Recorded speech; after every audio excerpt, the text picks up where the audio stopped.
ఆలోచించే విధానం, సమాన స్వేచ్ఛ అవకాశాలు ఉండాలి, సమాన అవకాశాలు ఉండాలని ఒకే ఒక ఉద్దేశంతో వాళ్ళు చేసిన ఆ రోజు తీసుకున్న నిర్ణయం, ఆ రోజు నుంచి ఈ రోజు వరకు కూడా ఆ నాయకుల తాలూకా మార్గదర్శకాలతో ఈరోజు నడుస్తున్న ప్రభుత్వాలు మనందరం కూడా చూసాం.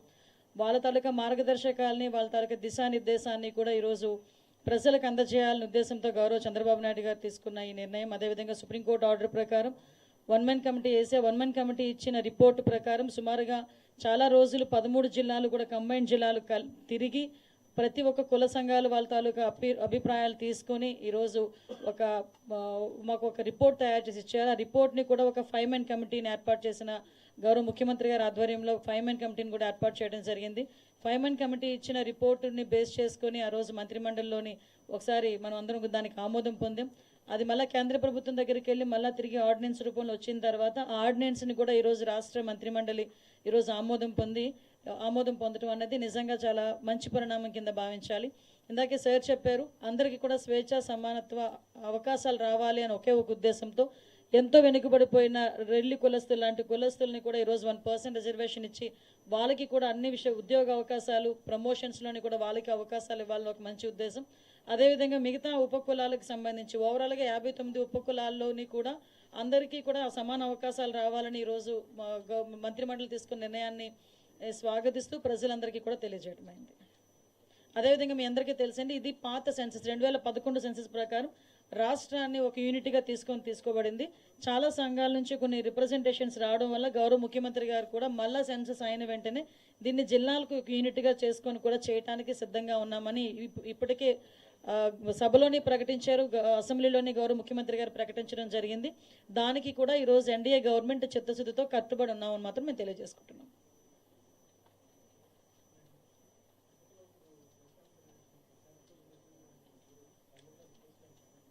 ఆల్రెడీ కేసు కడుతున్నామండి. ఎందుకంటే విషయం ఏంటంటే ఇప్పుడు తిరుపతి అనేసరికి ఒక ఆధ్యాత్మిక ప్రదేశం, దాని మీద చాలా సెంటిమెంట్ ఉంటుంది.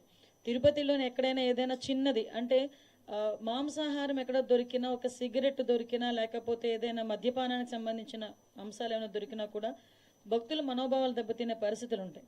అటువంటి సిచ్యువేషన్స్లో ఒక అబద్ధపు ప్రచారాన్ని నిజం చేయడానికి వాళ్ళు చేస్తున్న ప్రయత్నాలు, సాక్షాత్తు ఇంతకుముందు ఆ తిరుమల తిరుపతి దేవస్థానం చైర్మన్ చేసిన వ్యక్తి బయటకు వచ్చి ఆ తిరుమల తిరుపతి దేవస్థానం తాలూకా ప్రాధాన్యత, దాని తాలూకా సెంటిమెంట్ తెలిసిన వ్యక్తిగా ఆయన అటువంటి కామెంట్స్ చేసేటప్పుడు ఆయన సెన్స్ పనిచేయాలి, చిత్తశుద్ధితో ఉండాలి. ఎందుకంటే ఇది దేవుడితో కూడుకున్న వ్యవహారం, దేవుడికి సంబంధించిన వ్యవహారం. ఇప్పుడు ఏదో మత సంబంధించిన ఘర్షణలు తీసుకురావాలి, ఎక్కడో law and order issues create అవ్వాలి. కాబట్టి ఈ రకంగా మనం చేయటం, ఇంతకుముందు మీకు తెలుసు ఒక పింక్ డైమండ్ అని చెప్పి ఒక రకమైన దుష్ప్రచారం చేశారు. అరే అసలు పింక్ డైమండే లేదు అని చెప్పి ఆర్కియాలజీ డిపార్ట్మెంట్ వాళ్ళు కూడా బయటకు వచ్చి చెప్పే పరిస్థితి వచ్చింది. అంటే ఏదో రకంగా తిరుమల తిరుపతి దేవస్థానం అంటే ప్రజల సెంటిమెంట్, దాని మీద ఒక బురద చల్లితే గవర్నమెంట్కి చెడ్డ పేరు వస్తుంది, దానివల్ల పూలన మత ఘర్షణలు తీసుకురావచ్చు అని ఒక దురాలోచనతో వాళ్ళు చేస్తున్న కామెంట్స్ తప్పించి వీటిలో నిజం లేదు అని నిన్న నిజాలు ఈవో శ్యామలారావు గారు చాలా క్లియర్గా చెప్పారు. ఎంత దౌర్భాగ్యం అంటే అక్కడ ఈవెన్ ఆ గోశాలకి 2023 నుంచి విజిలెన్స్ అధికారులని కూడా లోపలికి రానివ్వని పరిస్థితి, అంటే లోపల ఏం జరుగుతుందో కూడా తెలియని పరిస్థితి. అదేవిధంగా కనీసం ఆవులకి ఇచ్చే దానాన్ని కూడా కల్తీ చేసి అందులో కూడా కనీసం నాణ్యత లేని దానాలను కూడా పెట్టే పరిస్థితి కనిపించిందని సాక్షాత్తు ఈవో శ్యామలరావు గారు చెప్పడం జరిగింది. ఎవరైతే ఇలాంటి అసత్యపు ఆరోపణలు చేస్తున్నారో, అసత్యపు ఆరోపణలు చేసిన ప్రతి ఒక్కరి మీద కంపల్సరీగా చర్యలు ఉంటాయి. వీళ్ళు ఎలాగ మ్యానిపులేట్ చేస్తున్నారంటే మీకు ఒక ఎగ్జాంపుల్ చెప్తానండి. రీసెంట్గా మన హెలికాప్టర్ ఇష్యూ మొన్న జగన్మోహన్ రెడ్డి నడిచింది కదా, ఆ రోజు నేను మాట్లాడిన మాట ఏంటంటే భద్రత మేము 1100 మందిని భద్రతకి మేము అక్కడ అకామిడేట్ చేసాము, సో ఇది జరిగిందని క్లియర్గా చెప్తే నెక్స్ట్ డే సాక్షిలో ఏం రాశారు తెలుసా, 1100 మంది పోలీసులు మోహరించారు అని రాశాడు. అంటే ఆ రాసిన తెలుగు చూడండి ఒకసారి, భద్రత కల్పించాము అనడానికి మోహరించాము అనడానికి ఎంత తేడా ఉంటుంది. అంటే వాళ్ళు అలా రాసి జనాల్ని ఒక రకమైన ట్రాన్స్లోకి తీసుకెళ్ళడానికి ప్రయత్నం చేస్తున్నారు. సో మీకు ఎగ్జాంపుల్కి ఇది చెప్పాను, వాళ్ళ మైండ్ సెట్, వాళ్ళ మైండ్ గేమ్ ఎలా ఉంటుందని చెప్పడానికి. మీరు ఇందాక మన రామారెడ్డి గారు చెప్పారు, మత ఘర్షణలు తీసుకురావాలని ఏకైక లక్ష్యం. దానికి ఏం చేశారంటే పాపం పాస్టర్ ప్రవీణ్ పగడాల గారిని ఏదో రకంగా ఓన్ చేసుకుందామని చెప్పి ప్రయత్నం చేసి వాళ్ళ తాలూకా కొంతమంది మనుషుల్ని పాస్టర్గా క్రియేట్ చేసుకొని రకరకాలుగా వాళ్ళ మీద ఎంత అంటే ఒక పాస్టర్ నోట్ నుంచి కొన్ని పదాలు మనం వినలేమండి, వినం. ఎట్టి పరిస్థితుల్లోని కూడా. అటువంటిది మేము పాస్టర్ ముసుగులో కొంతమంది బయటకు వచ్చి నోటుకు వచ్చినట్టు మాట్లాడారు. అయినా కూడా గవర్నమెంట్ చాలా నెమ్మదిగా ఉండి ఎట్టి పరిస్థితుల్లోని సమయం కోల్పోకుండా పోలీస్ డిపార్ట్మెంట్ వాళ్ళు కానీ మేము కానీ చాలా బ్యాలెన్స్డ్కి వెళ్ళాం. ఈ మధ్య కాలంలో జరిగిన సంఘటనలు మీకు తెలిసే ఉంటుంది.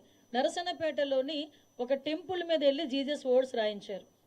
ఒక చర్చ్ దగ్గరికి వెళ్ళి జై శ్రీరామ్ అని రాయించారు. అంటే ఇలాంటి సంఘటనలు చూస్తుండేటప్పుడు ఏదో విధంగా మత కల్లోహాలు తీసుకురావాలి, ఇక్కడ లా అండ్ ఆర్డర్ ఇష్యూస్ని క్రియేట్ చేయాలి అన్న ఒక దృక్పథం అన్నది చాలా క్లియర్గా కనిపిస్తుంది.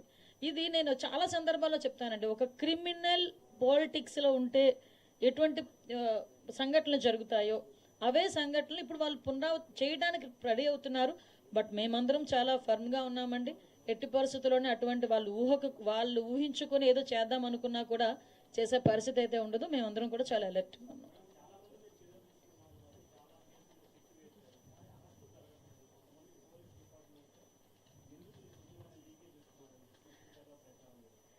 మీ దేవుడి దేవుళ్ళు మీరే ప్రచారం అన్నారు కాబట్టి సంతోషం. నిజంగా నేను అలాగని చెప్పి మీరు అన్నదాన్ని నేను కాదు అని చెప్పట్లేదు. ఎక్కడో అక్కడ కొన్ని మూలాలు అయితే ఉంటాయి. ఇప్పుడు మ్యాక్సిమం అంతా ప్రక్షాళన జరిగింది. ఇంకా ఎక్కడైనా మూలాలు ఉంటే కూడా మీరు చెప్పిన దాన్ని కూడా మేము కన్సిడర్లోకి తీసుకొని మేము కూడా విచారణ చేసుకుంటాం. కానీ అటువంటి పరిస్థితి అయితే యాజ్ ఆఫ్ నో మా దగ్గర ఎక్కడ లేదు. సిట్ విచారణ పూర్తయిన వెంటనే చర్యలు ఉంటాయండి. ఎందుకంటే మేము ఏదో కంగారు పడిపోయి విచారణ తీసుకొచ్చేసి మళ్ళీ వెళ్ళి వాళ్ళు కోర్టులకు వెళ్తే మేము ముట్టకెళ్ళి తినే పరిస్థితులు అయితే వెళ్ళాం.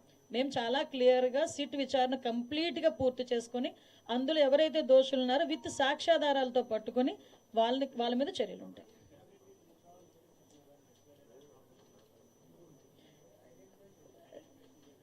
సార్ అది సిట్ చర్యలు దర్యాప్తు జరుపుతుంది.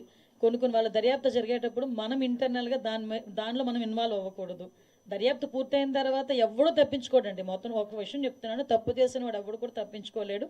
డెఫినెట్గా చర్యలు అయితే ఉంటాయి.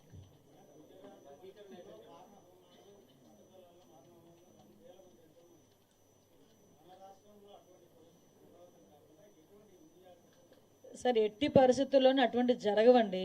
ఫ్యాక్షన్ లాంటి ఊర్లనే చంద్రబాబు నాయుడు గారు అనే వ్యక్తి ఫ్యాక్షన్ లేకుండా చేసిన పరిస్థితి. నక్సలైట్స్ అలాంటి వాళ్ళు ఫుల్ ఫ్లెజ్డ్గా ఉన్న సిచ్యువేషన్ని కూడా కామ్ డౌన్ చేసిన పరిస్థితి.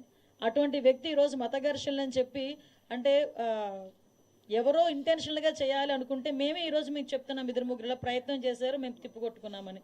మా దగ్గర పోలీస్ వ్యవస్థ అంత బలమైన వ్యవస్థ ఉంది. ఒక పక్క చంద్రబాబు నాయుడు గారు ఉన్నారు. ఇలాంటి వాటిని ఆదిలోనే తుంచేసే పరిస్థితి అయితే మాకు తెలుసు, మేము చేయగలం.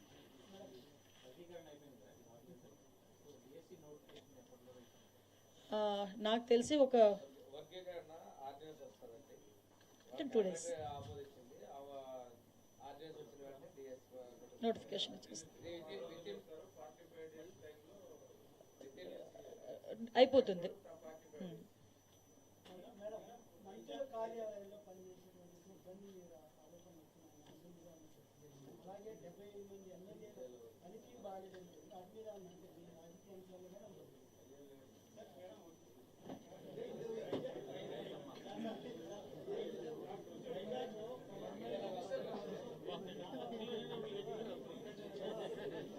లేదండి, అలాంటిది ఏం లేదు. యాక్చువల్గా ఆ రోజు అలాంటి ఆరోపణలు వచ్చినాయి. కానీ మా సిపి ప్రతి ఒక్కరు ఫోన్ నెంబర్ని కూడా ట్రాక్ చేశారు, టవర్ డంప్ తీసుకున్నారు, వాళ్ళు లొకేషన్స్ ఐడెంటిఫై చేశారు.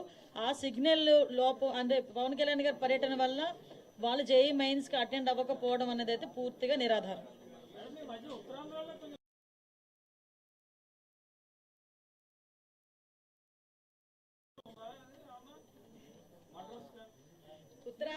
ఉత్తరాంధ్రలో జరుగుతున్న క్రైమ్ ఎక్కువ జరుగుతుంది కాదండి. జనరల్గా క్రైమ్ అయితే ఉంది. ఆ క్రైమ్ విషయంలో డెఫినెట్గా మేమందరం కూడా చర్యలు తీసుకుంటున్నాం. ఎక్కడ కూడా ఇగ్నోరెన్సీ లేదు. మేము సీసీటీవీ కెమెరాస్ దగ్గర నుంచి డ్రోన్స్ దగ్గర నుంచి విషయం ఏంటంటే అయ్యిందే చెప్తున్నారు కానీ మేము చేసింది చెప్పట్లే. అదే బాధ మాకు. మేము ఒకటే ఏంటంటే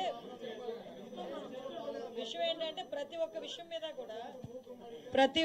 మీద కూడా చాలా క్లియర్గా మా పోలీస్ డిపార్ట్మెంట్ ఎంక్వైరీ చేయడం, నిందితుల్ని వితిన్ 24 hours పట్టుకోవడం అవన్నీ జరుగుతున్నాయండి. ఎక్కడ కూడా నెగ్లిజెన్స్ అయితే లేదు, క్రైమ్ అయితే పెరగట్లేదు. మీరు అడిగిన దానికండి